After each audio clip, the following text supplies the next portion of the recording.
Kak. Okey.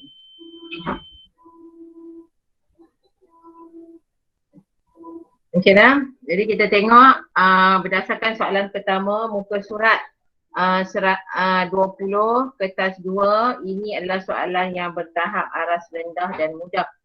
Okey, dia respon yang terhad. Okey, maksudnya di sini soalan 1 dia kata rajah menunjukkan satu keratan pita dengan 5 detik diperolehi daripada suatu eksperimen. Okey, lepas tu dia tunjukkan awak, alright. So pita ini dan soalan dia tanya 2 detik adalah masa yang diambil dari P ke. Okey, rasa awak P ke mana? Kalau P ke Q itu berapa detik? 1. 1. Pandai.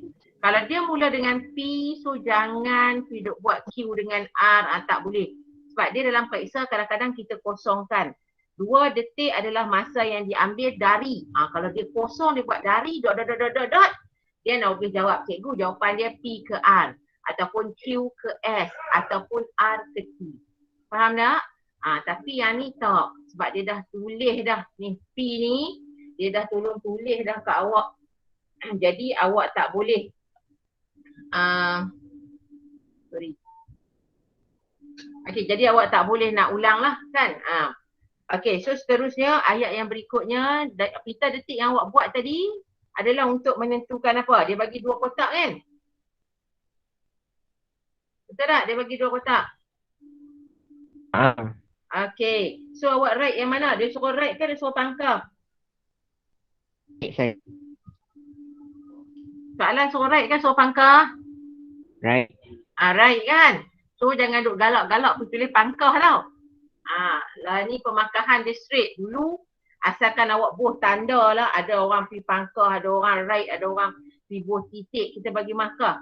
Tapi dah 3 tahun ni kita tak bagi. Kalau dia nak tanda tik, maka awak tik. Kalau dia nak tanda pangkah, maka awak pangkah. Okey? Jadi jawapannya adalah jarak dan laju suatu objek. Okey, yang petak kedua. Lepas tu dia tanya apakah jenis gerakan yang ditunjukkan dalam pita tu? Kalau awak tengok pita tu tadi, gerakannya titik-titiknya sama jarak kan? Okey, jadi jawapannya adalah laju seragam ataupun laju seragam. Okey, ada beza tak laju dengan laju? Siapa boleh jawab? Ada beza tak laju dengan laju? Ini bab 1 ni awak belajar dulu. Laju tu dia laju tanpa had. Had laju ni had laju yang dia boleh pergi. Laju sayang ada perubahan jarak. Laju tu ada perubahan sasaran. Jangan silap. Anak, laju tu tak ada arah. Laju tu ada arah dan ada nilai. Laju ni dia ada nilai saja. Contohnya 60 km sejam. Itu laju. Tapi kalau saya kata 60 km sejam ke utara, itu laju. Faham? The words of laju. Hala dan laju. Jadi dalam kes ini kita boleh terima dua-dua. Tapi kalau dalam soalan yang jenis lain, kena mention, sebut betul-betul laju laju. Okey, jadi dia suruh awak beri sebab. Okey, beri sebab. Apakah sebab awak kata dia laju seragam ataupun laju seragam? Pastikan jawapan awak yang ni. Jarak antara titik sama.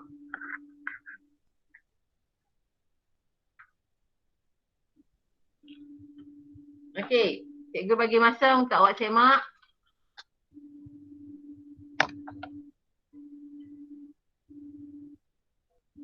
Ada soalan daripada sini? Tak ada, Ego. Tak ada. Sebab ini adalah pita detik. Kalau perhatikan dekat pita detik, ada tak dia buat anak panah menunjukkan pita detik tu ditarik kat mana? Tak ada. Sebab tu jawapan dia boleh bagi laju dia terima, laju pun dia terima. Faham tak? Tapi kalau ada anak panah tunjuk, okey, gerakan ditarik, pita ditarik ke sini. Then that one is laju lah. Boleh? Okay, the next one. Kita pergi kepada muka surat 45 dan 46. Cari muka surat tu.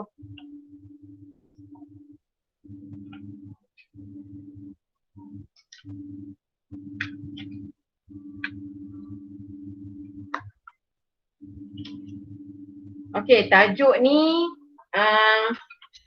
adalah tajuk barulah dalam SPM.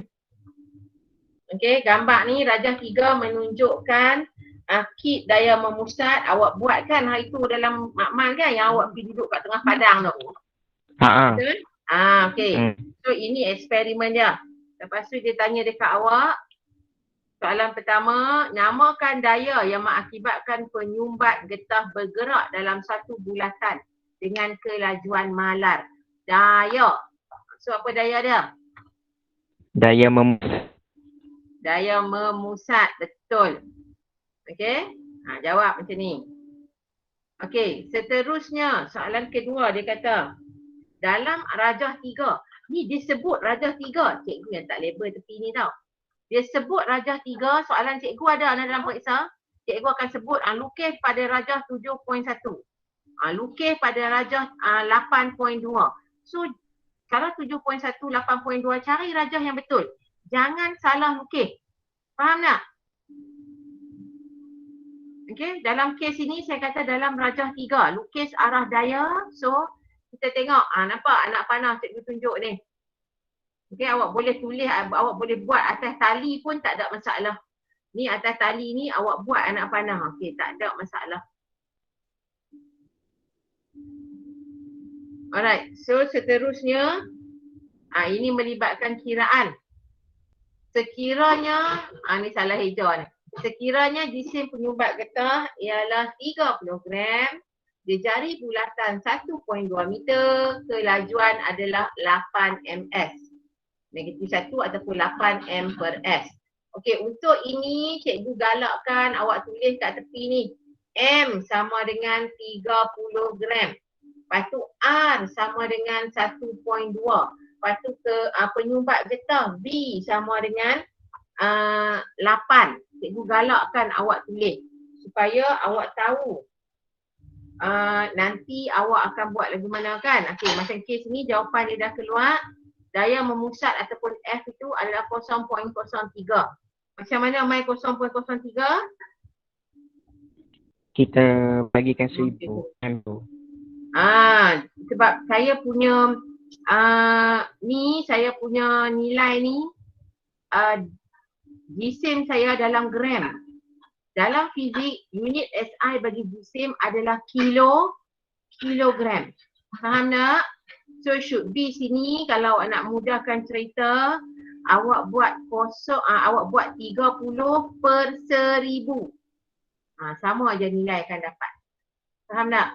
Lepas tu kali 8 sebab ini adalah rumus dia dan bahagikan dengan 1.2 meter. Jadi jawapan awak akan dapat 1.6. Betul tak? Tekan kalkulator 1.6. Okey, soalan ini 2 markah. Tak akan dapat markah kalau di sini awak tak ganti nilai 0.03 ataupun 30 per 1000. Kalau you dah ganti 30 per 1000, that one okay. Okay? Alright, so yang kedua, apakah yang berlaku pada nilai daya jika penyumbat getah dihayun dengan kelajuan tinggi? So jawapan saya adalah daya akan bertambah. Kalau awak jawab bertambah saja pun, kita dah bagi markah. Sebab dia dah ada soalan sini nilai daya. Okay? So bertambah saja pun dah dapat markah. Alright, and yang seterusnya, kelajuan penyumbat getah ditingkatkan sehingga tali yang menyambung penyumbat getah putus. Okey, waktu eksperimen hari tu ada yang memang terputus kan? Okey, jadi dia tanya apakah pergerakan penyumbat getah tersebut? Okey, jadi jawapan kita penyumbat getah akan bergerak mengikut arah laju linear. Okey, cikgu bagi masa sekejap untuk awak salin.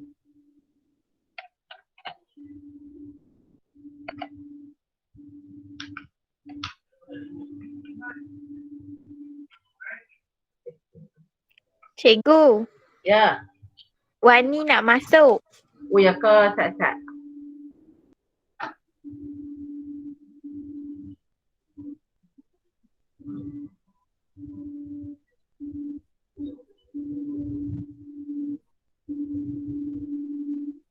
Okey, ada lagi ke yang cikgu tak perasan nak masuk ni?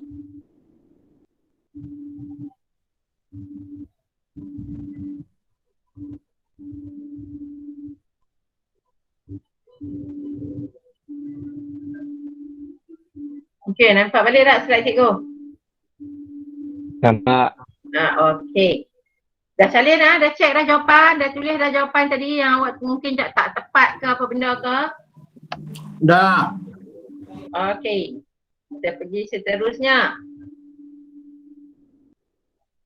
Okey, seterusnya kita tengok muka surat 65 dan 66 mengenai setrika wak.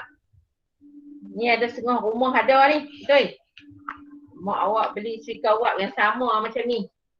Okey, jadi rajah 8 menunjukkan sebuah setrika wak dan setrika wak ini kuasanya adalah 1 kilowatt. Ni nampak?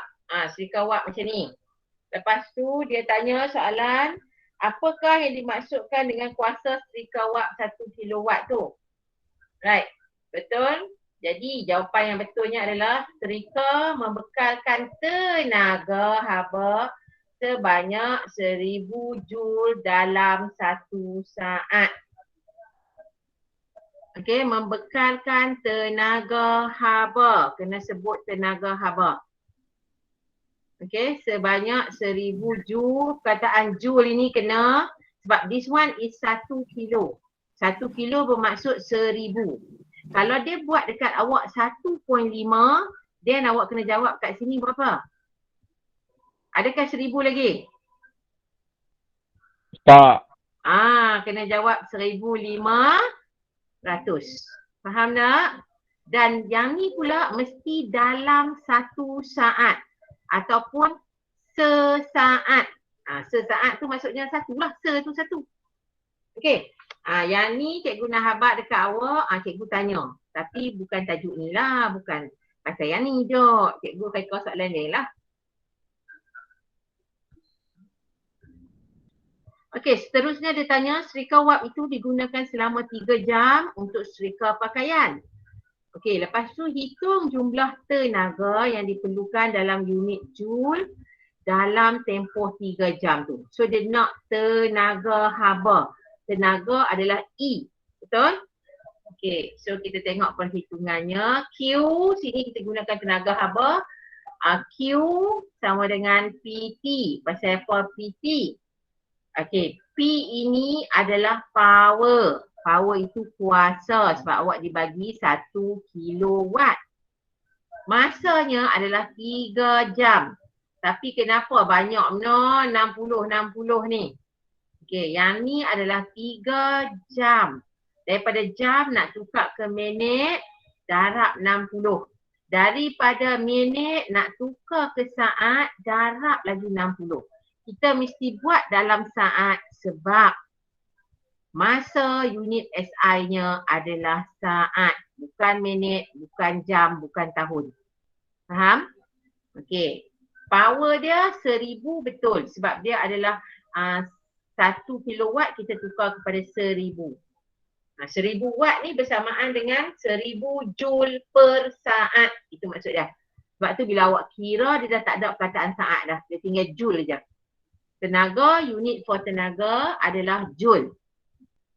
Okey. Kalau lah dalam periksa, ni pesanan cikgu nak. Saat ni waktu periksa pun jangan duk merepek, tak tentu halak. Okey. Pesanan cikgu kata dah kira-kira, cikgu unit ni apa? Kami tak tahu. Kalau tak tahu, lebih baik tak buat. Faham tak? Nah, dengar tak ni? Dengar. Ya. Nah, kalau tak tahu jangan buat. Sebab kalau awak silap tulis unit, dia akan menyebabkan awak hilang satu markah. Automatik hilang. Tapi kalau awak tak tulis, macam tahun lepas dia bagi markah. Siapa yang tak tulis dia bagi markah. Tapi siapa yang tulis dan benda salah dia tolak lagi satu. Benda ni kan 2 markah je. Elok-elok boleh dapat 2 tinggal 1. Okey? Alright. Seterusnya. Dah salin dah ni? Dah. Dah kan? Okey. Cikgu pergi seterusnya. Soalan C. Beberapa aspek C ni dia bagilah kan beberapa aspek yang dia suruh awak ubah. Okey, perlu diubah sesuai supaya dapat meningkatkan kecekapan proses setrika pakaian. Jadi bagaimana anda berlakukan berdasarkan aspek berikut. So aspek pertama dia adalah saiz bekas air. Jadi saiz bekas air yang tadi yang duk takung ayak tu kan, kita nak dia lebih besar. Nampak? Saya kata dalam fizik kena mengada-ngada pilih perkataan lebih. Jangan duk besar saja. Okay, apa sebab dia? Boleh simpan lebih banyak air. Ataupun boleh muat lebih banyak air. Boleh tak awak kata boleh menghasilkan lebih banyak wap?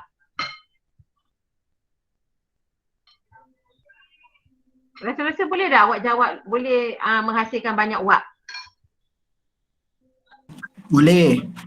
Boleh. Tak boleh sayang. Nah, sebab bekas ayak tu kalau you tak guna serika tu dia tetap air lah.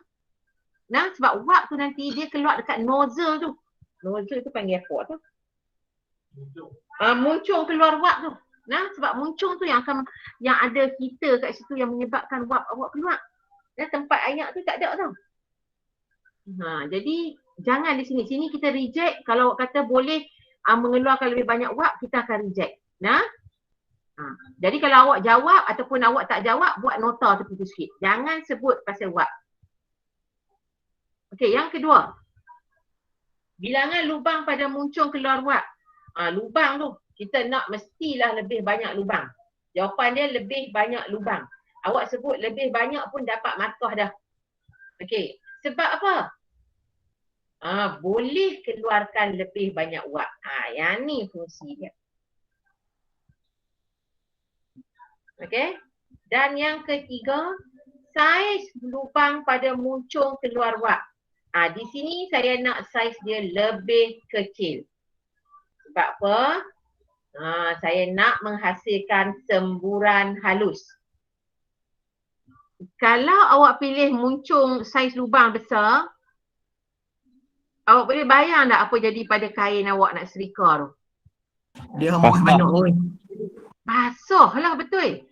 Macam orang dulu-dulu, dia kalau nak guna wap, tak ada buat apa tau. Dia letak mangkuk ayak, dia peracik-peracik dengan jari.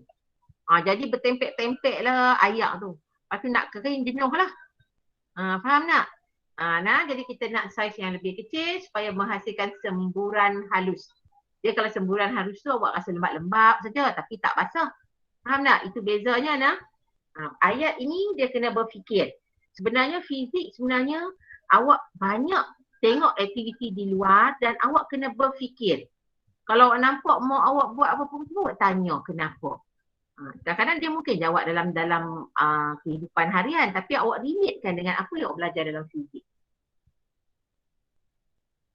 Okey, ni seterusnya ni gambar orang duk guna telefon. So kita rujuk kepada muka surat 89 dan 91. Pergi kepada modul awak, muka surat 89 dan 91.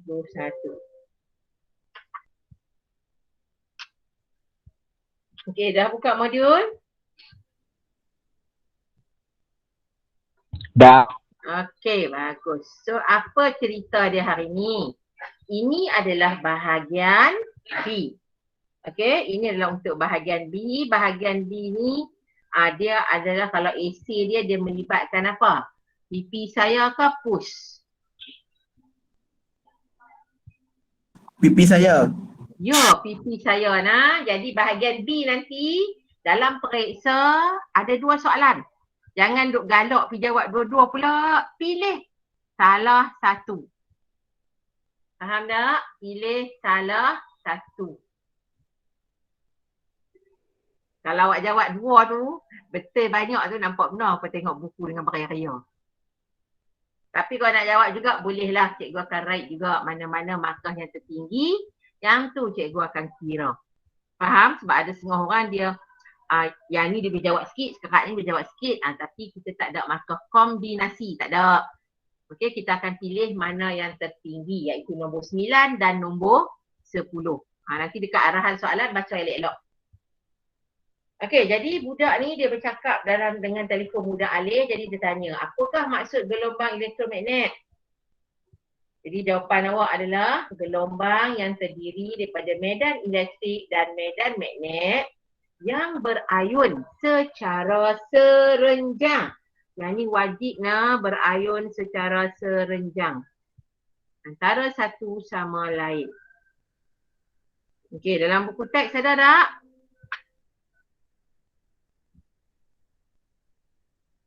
Dalam buku teks ada tak benda ni?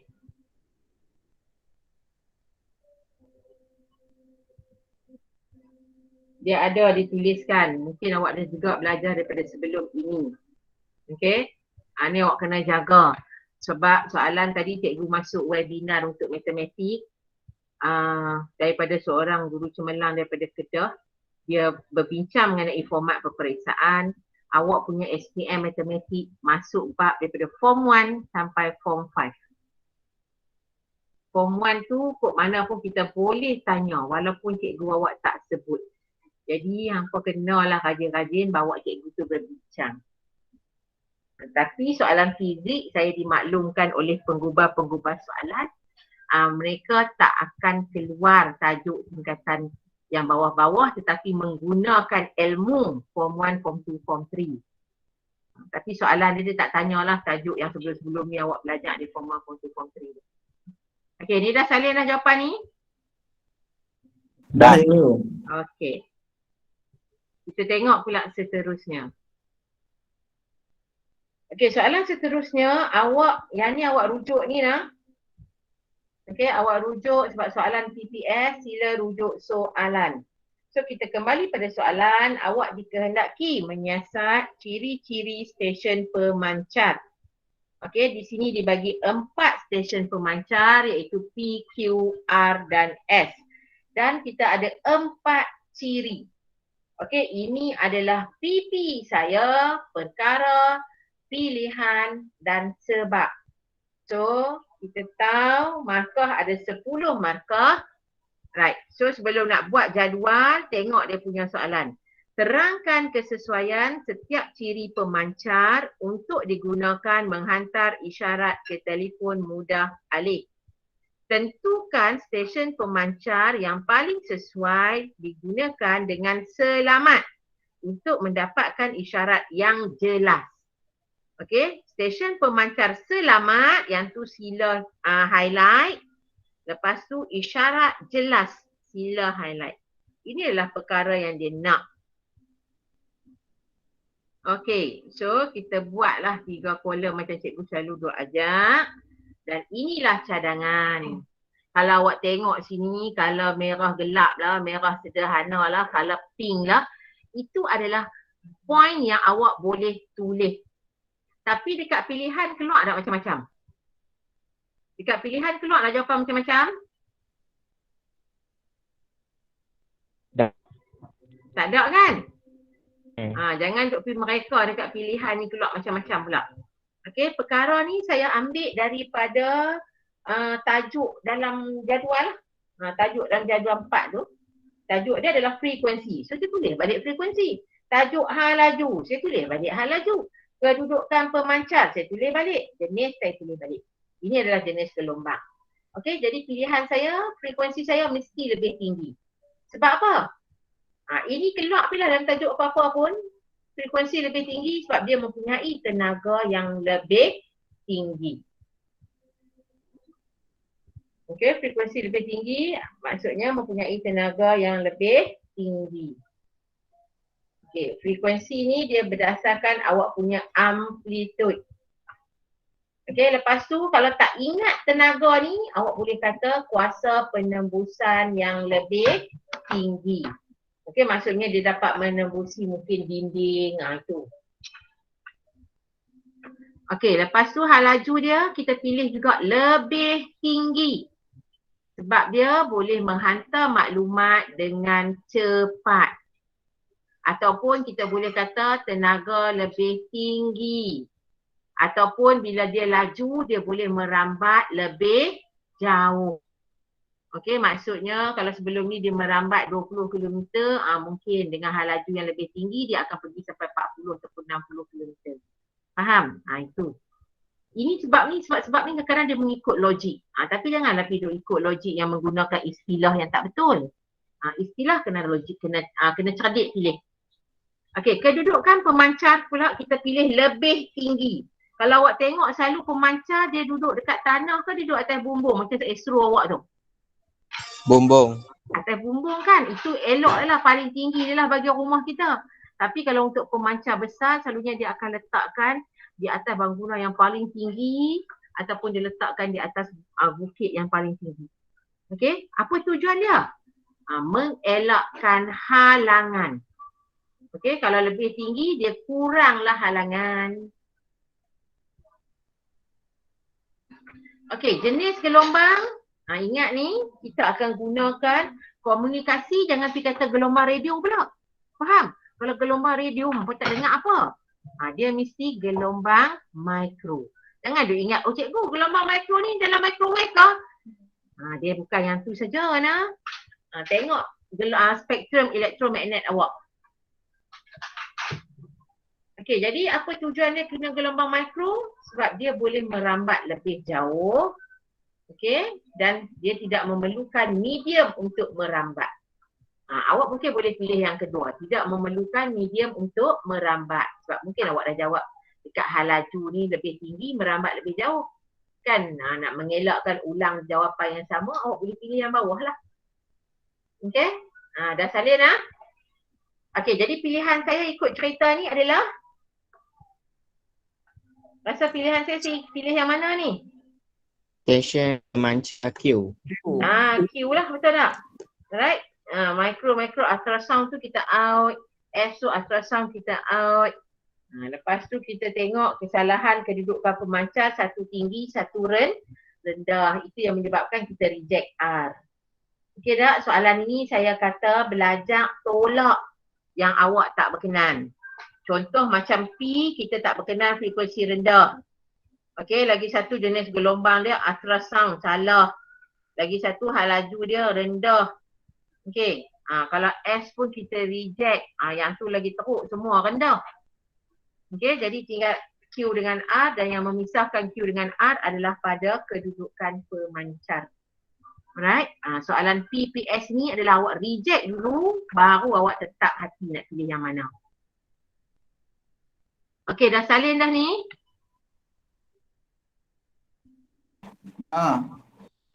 Okey, anak-anak hal lain pun dah ke? Dah. Okey, bagus. Ni cikgu dah dengar suara lelaki je ni. Alright, so kita pergi seterusnya. Dia kata ni menunjukkan dekat gambar awak tak lawa tau.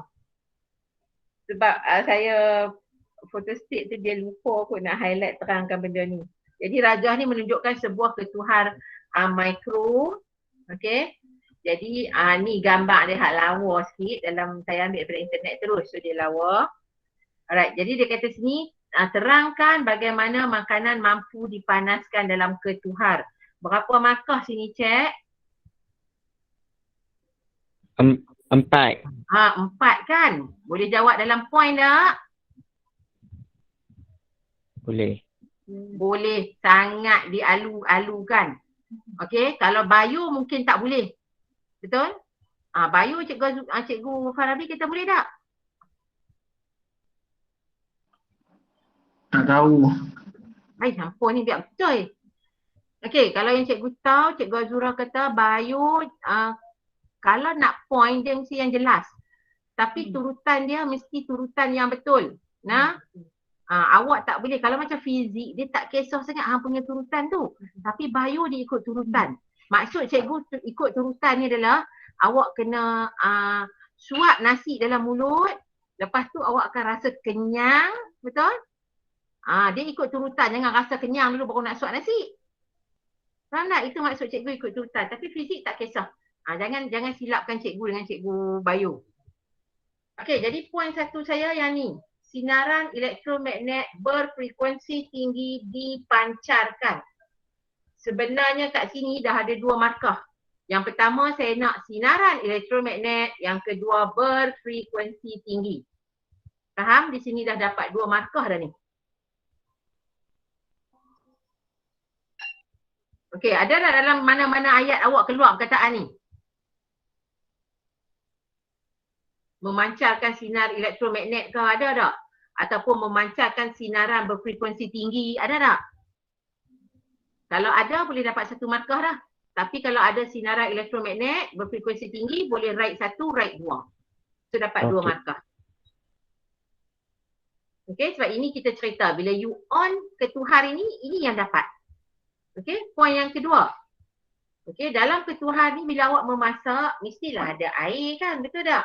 Awak masak kek pun mesti ada molekul air sebab kek tu lembab-lembab. Betul? Awak pergi panaskan apa benda pun katalah macam awak panaskan daging frozen kan, keras tu, masuk dalam tu sekejap pun ada molekul air juga. Jadi apa yang berlaku poin kedua, molekul air akan menyerap gelombang elektromagnet. Okey, menyebabkan molekul bergetar. Jadi getaran ini akan menghasilkan haba. Okey, molekul air menyerap gelombang elektromagnet, menyebabkan molekul bergetar dan menghasilkan haba. Kadang-kadang 2 poin pun dapat markah dah. Macam cikgu sebut tadi kan. Ni sebab cikgu nak jelas. Cikgu buat satu demi satu. Kadang-kadang awak tak perasan hampa main karang saja.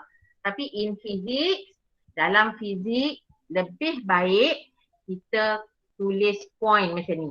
Tak payah label poin 1, poin 2, poin 3. Sebab if you label nombor 1, nombor 2, nombor 3, itu akan menjadi turutan wajib.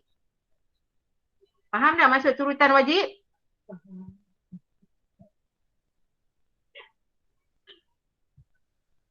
Okey, faham tak turutan wajib tu? Dia macam tali. Memang kena jadi. Ya, dia ikut tertib kan macam awak ambil air semayang tu kan. Dia wajib ikut tertib tu. So dalam fizik jangan buat. Tapi dalam bio apa kena buat lah. Sebab kan cikgu bio, cikgu Azura ada pemeriksa kertas. Dia kata kena ada aliran yang betul.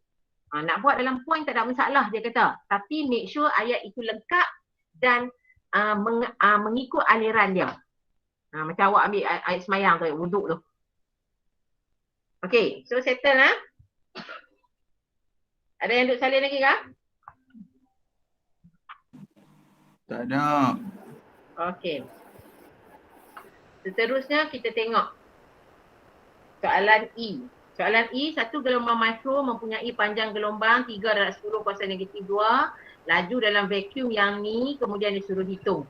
Dan awak adalah F sama dengan V per lambda. Okey, terus salin je. Kalau saya dulu saya sekolah, saya sentiasa amalkan. Panjang gelombang saya akan tulis lambda sama dengan 3/10 kuasa negatif 2 meter. Laju V saya akan tulis 3/10 kuasa 8.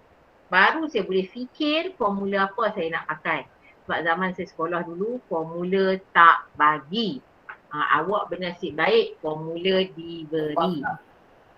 Tapi kawan saya kata formula yang diberi tu sikit daripada yang sebelum ini. Sedangkan tajuk hampa dah banyak tau berbanding senior awak yang tahun lepas. Okay, make sure dapat kiraan ni, betul tak?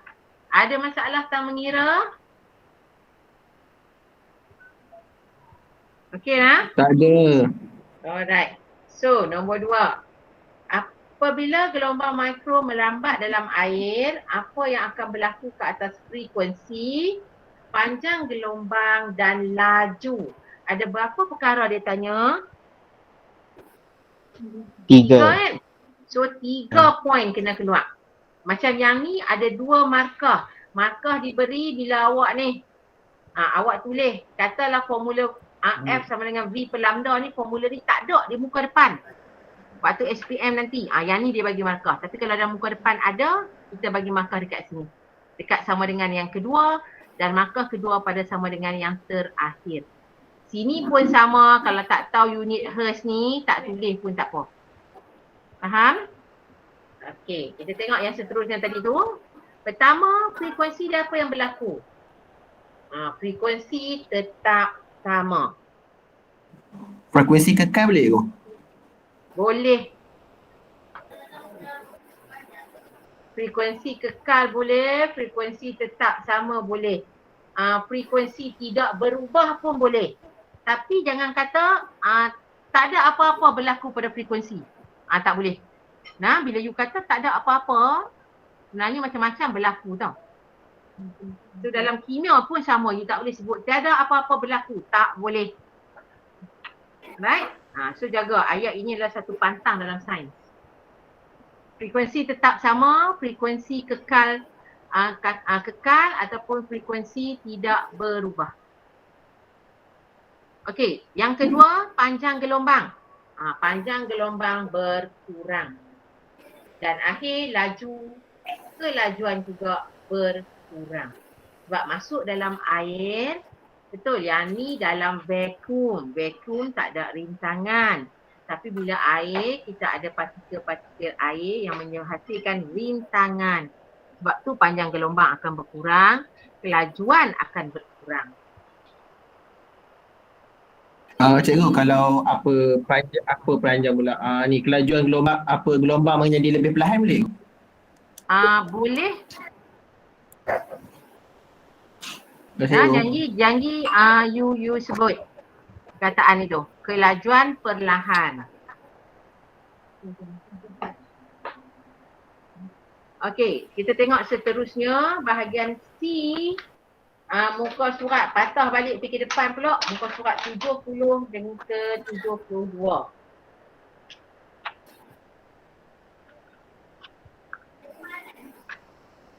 Okey, ini adalah gambar graf bagi masa dia adalah jisim, mass melawan masa. Okey, dekat kertas awak nampak jelas. Kita tengok apa yang dia tanya. Rajah 11.1 menunjukkan graf pemanasan bagi dua jenis cecair berbeza iaitu P dan Q. So you boleh tengoklah dia punya label. Lepas tu soalan dia tanya, berdasarkan graf, namakan proses perubahan fasa yang berlaku. So perubahan fasa yang berlaku, jawapannya adalah proses cecair berubah ke wap. Proses cecair berubah ke wap. Yang pendirihan ni saya rasa dia akan jadi jawapan yang kesian. Okey? Yang betul mengikut soalan adalah yang ni. Cecair berubah ke wap.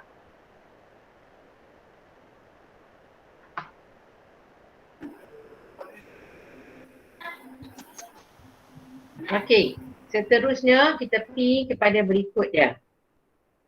Okey, berdasarkan rajah 11, bandingkan bentuk graf. Awak masih tengok graf tu kan? Jadi awak tengok betul-betul.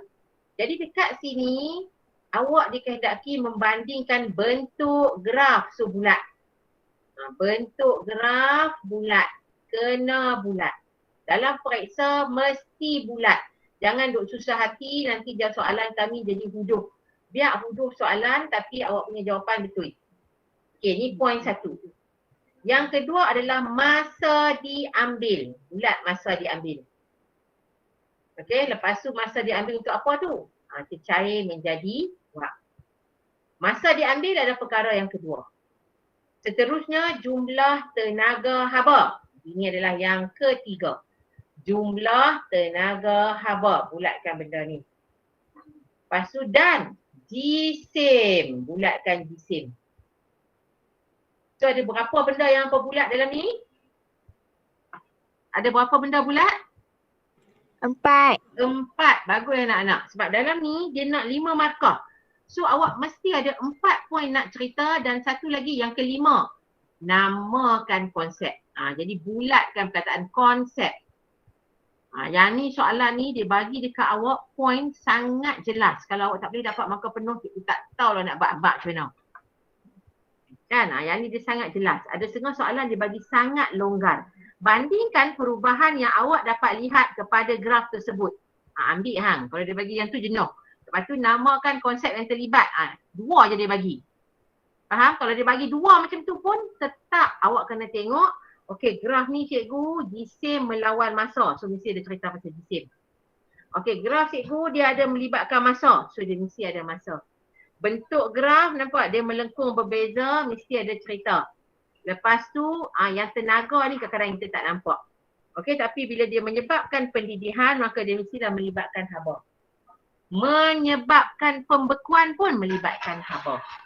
Okey. Jadi poin satu dia, jawapan dia yang pertama, bentuk graf kan. Jadi bentuk graf perubahan jisim bagi kedua-dua P dan Q sama. Ayat dia kita betul-betul sikit kita tulis. Bentuk graf P dan Q sama. Yang ni pun dah cukup. Perubahan jisim dot ni tak mau pun tak apa. Bentuk graf P dan Q sama. Pun dah dapat markah. Okay, yang kedua. Dia kata masa diambil kan. Awak tak mau tulis saya berubah ke wak pun tak apa. Tapi kalau saya galakkan. Sebab kita ambil daripada soalan sebiji. Masa diambil untuk cecair mulai berubah ke wak. Bagi cecair P lebih panjang berbanding Q.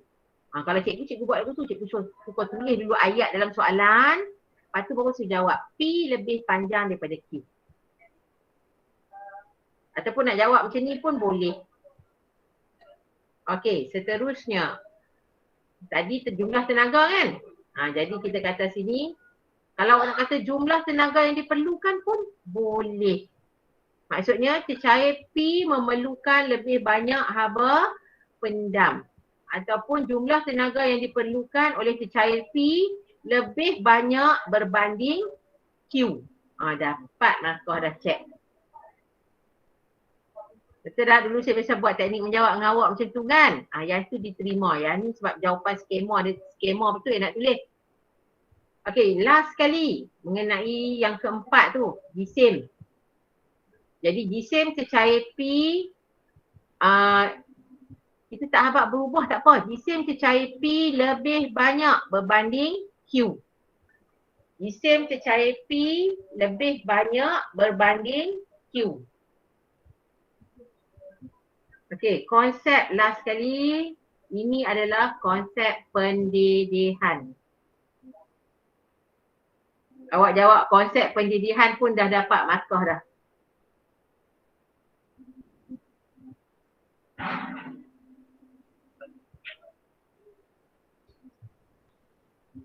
Okey. Dah semak jawapan? Dah. Bagus. Yang lain pun dah tak apa, nanti cikgu hantar rakaman ni, link dia. Tapi lambat sikit lah, esok cikgu hantar. Sebab nak download lambat sikit. Okey, kita pergi yang seterusnya. Pemanasan cecair P dan Q seperti tunjukkan darjah 11.1 adalah menggunakan pemanas rendam 50 watt. Okey, yang serupa. Lepas tu soalan dia, hitung. Okey, berdasarkan graf ini, hitung haba pendam tentu pengawapan bagi sela masa berlabel A. So nampak kan label A tu adalah antara 710 dengan 500. Okey, ni jawapan dia. Formula dia PT sama dengan ML. Formula besar dia adalah Q sama dengan PT sama dengan ML. Q pergi mana? Sebab kita menggunakan elektrik. Jadi tak payah duk tunjuk QQ tu. Jadi formula dia ni sama aja. Q sama dengan PT, Q sama dengan ML. So Q dengan Q kita buang, ini yang kita dapat. Okey. Gantikan nilai dengan betul. 50 watt, masa 710 tolak 500. Yang ni jisim dia, awak tahulah, awak tengok situ. Tengok 260. Betul dengan 260 dengan ni. 480 dengan 260. Betul? Yang ni dalam gram. Kena tukar kg lah. So ini yang awak dapat. Last kali inilah jawapan yang kita nak. Okey, yang ni L lah. Ini L, ini L. Iaitu haba pendam tentu. P ni untuk tunjukkan penguapan.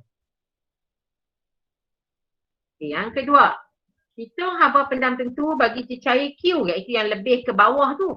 Yang line dia slow kat awak tu kan.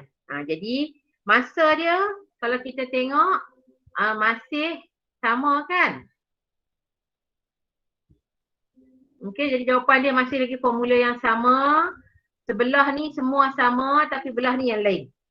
Okey, sebab jisimnya adalah 380 dengan 200.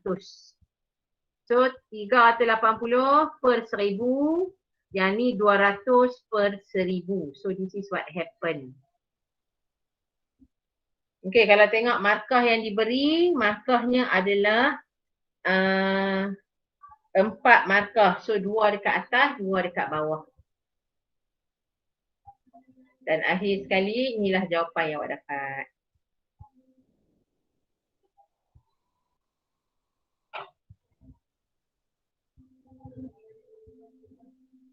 Okey, salin jawapan dia dah. Jalan kerja kira semula nanti. Tak apa kalau dah salah tu. Yang penting salin dulu. 4.77 darab 10 kuasa 4 Joule per kg. Soalan kedua, 5.83 darab 10 kuasa 4 Joule per kg.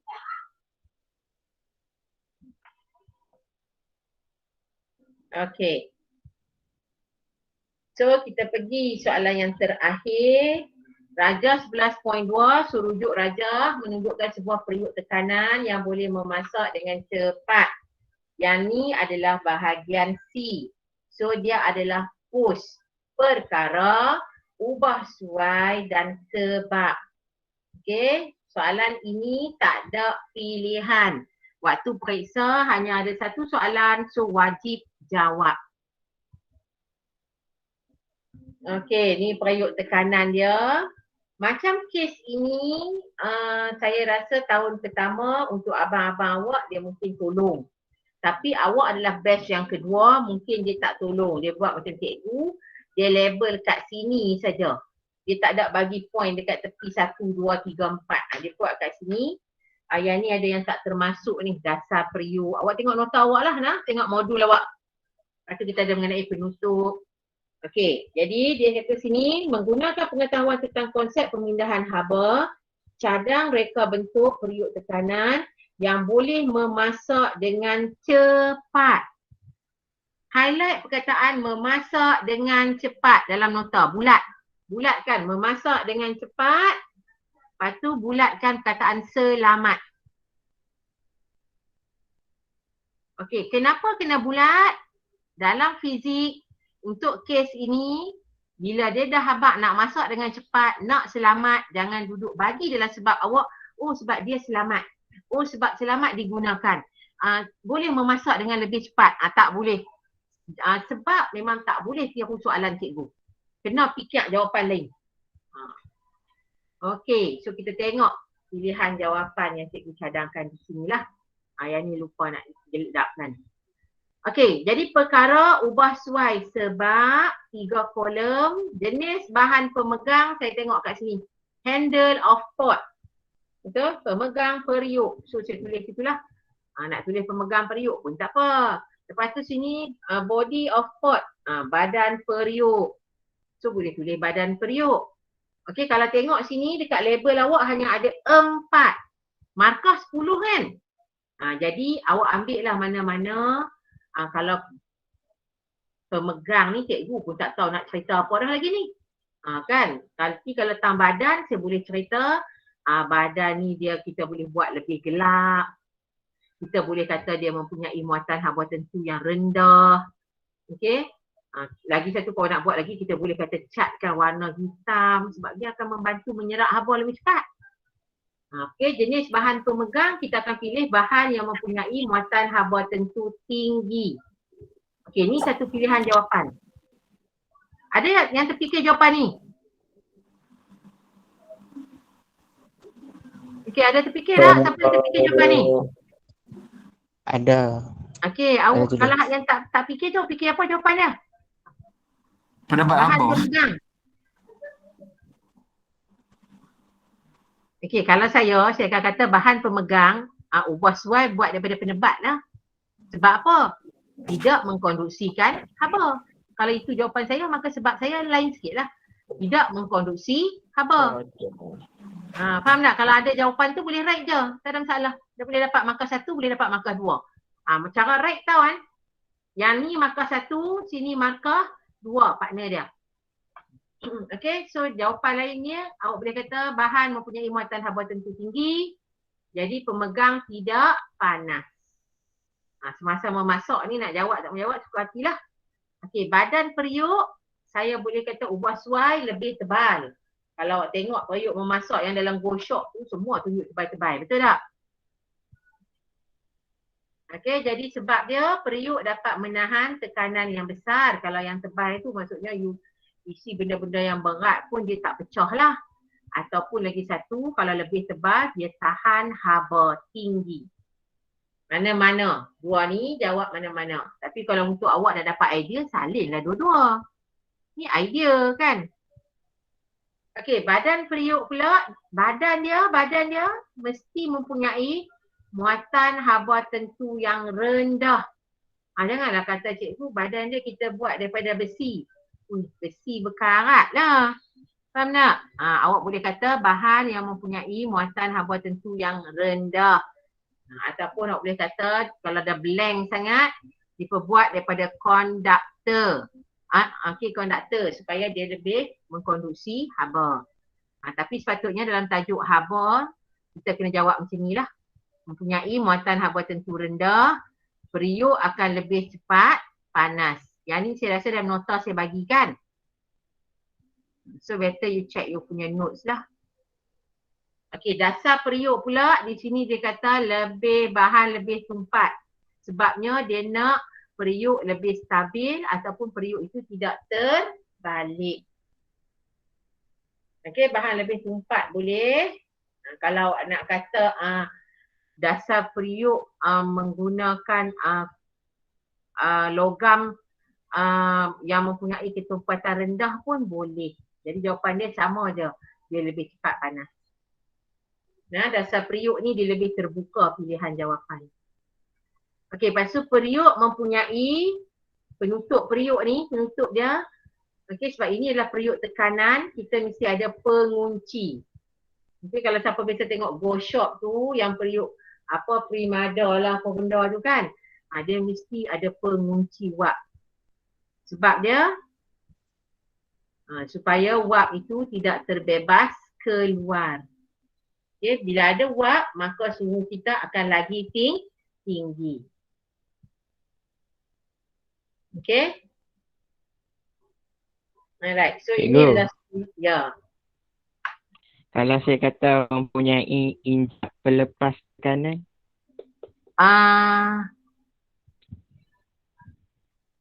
Okey, boleh. Apa sebab awak? Untuk melepaskan steam supaya tekanan tinggi dalam periuk dapat dikawal pada tahap yang selamat. Jangan tahap selamat.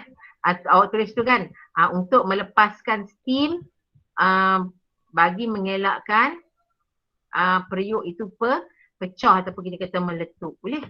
Boleh. Okey. Tapi sebab ini ingat kalau periuk tekanan tu kita nak pengunci wap lah. Selalunya periuk tekanan ni fungsi dia kita nak memasak dalam tekanan yang tinggi supaya makanan kita cepat masak. Okey, kalau macam ni kalau awak nak tahu betul ke steam tu panas. Cuba awak air panas, awak berani celup lagi tak? Tak. Sebenarnya air panas tu kalau awak celup okey lagi tau, dia baru 100. Tapi kalau dia jadi steam, suhunya lebih 100 ke? Lebih. Tak sayang weh. Suhu steam dia tetap 100 tetapi dia berubah bentuk daripada cecair menjadi wap. Wap tu adalah satu partikel yang halus yang memang kena awak, sebab tu orang kalau kena steam dia akan masuk. Tapi kalau kena air panas belum lagi masuk, cuma bahagian luar je yang masuk. Tapi kalau kena steam memang masuk. Faham tak? Mungkin sebab steam itu muatan haba tentunya adalah tinggi. Awak boleh cek. Kan dalam buku teks awak kan ada jadual mengenai muatan haba tu kan. Tengok. Okey. Ada lagi nak tanya?